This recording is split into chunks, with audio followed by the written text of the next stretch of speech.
Yeah. Yeah.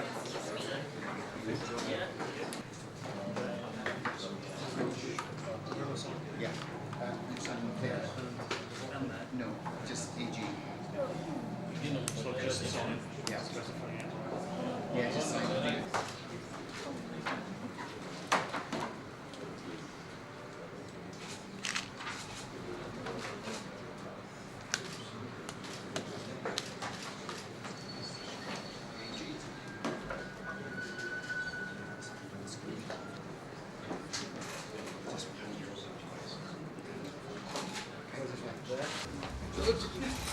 Congratulations. Okay. That's the only one, yeah?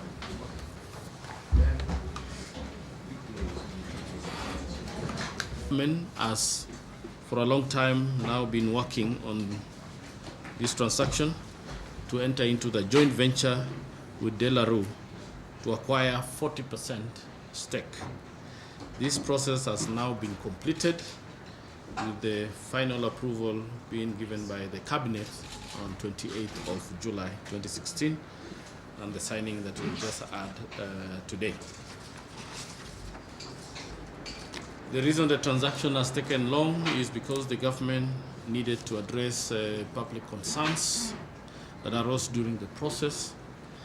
These included concerns raised by the Parliament, the Public Accounts Committee, and other Kenyans.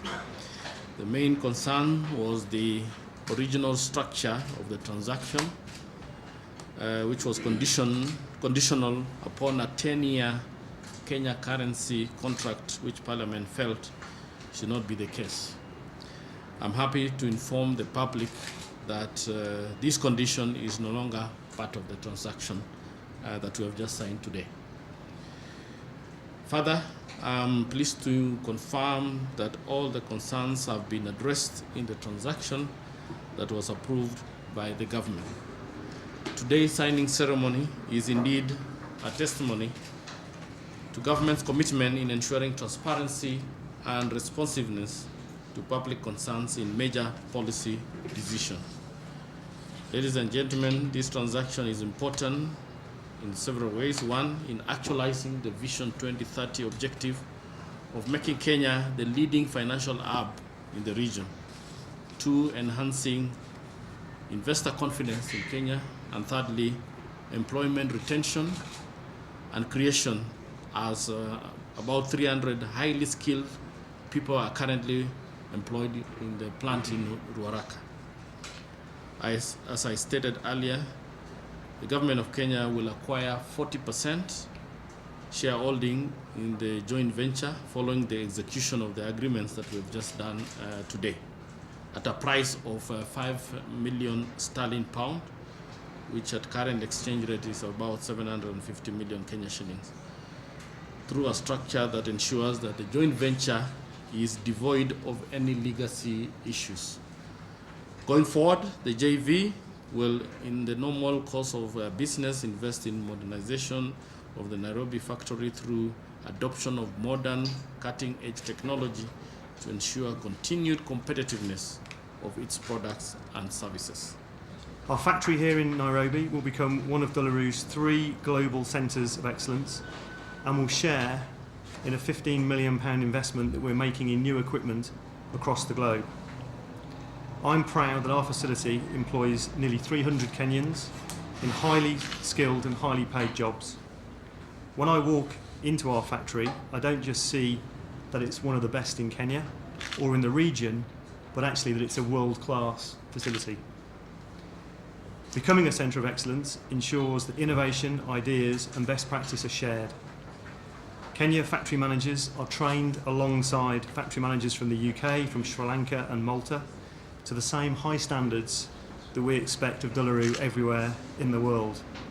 We wouldn't be here if we didn't think that it was good for our business and good for Kenya. But for De La Rue, how we work is really important. Our purpose is to help every citizen participate securely in the global economy.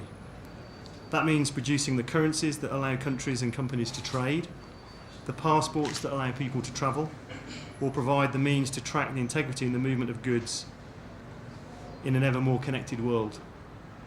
Through this JV, we are delighted to be able to play our part, however small, in Kenya's future success. I look forward to working together so that we can retain our position as the world's leading security printer. Thank you. This joint venture has been able to be signed. It's a fantastic vote of confidence in not just the Kenyan economy, but the regional economy. And for anyone who has not been to the plant up on the Thika Road, I commend you to go, because it's a fantastic example of what Kenya can achieve and what you can deliver here in Kenya with the skilled labour force that you have. So it's a fantastic vote of confidence in Kenya, in the region. It's great news for De La Rue, which continues to lead the world in secure printing.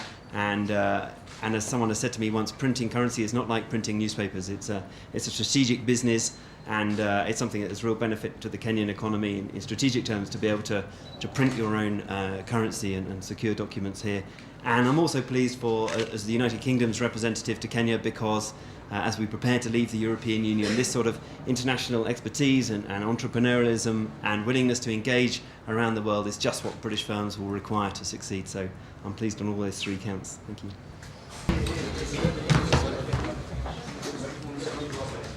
Very good.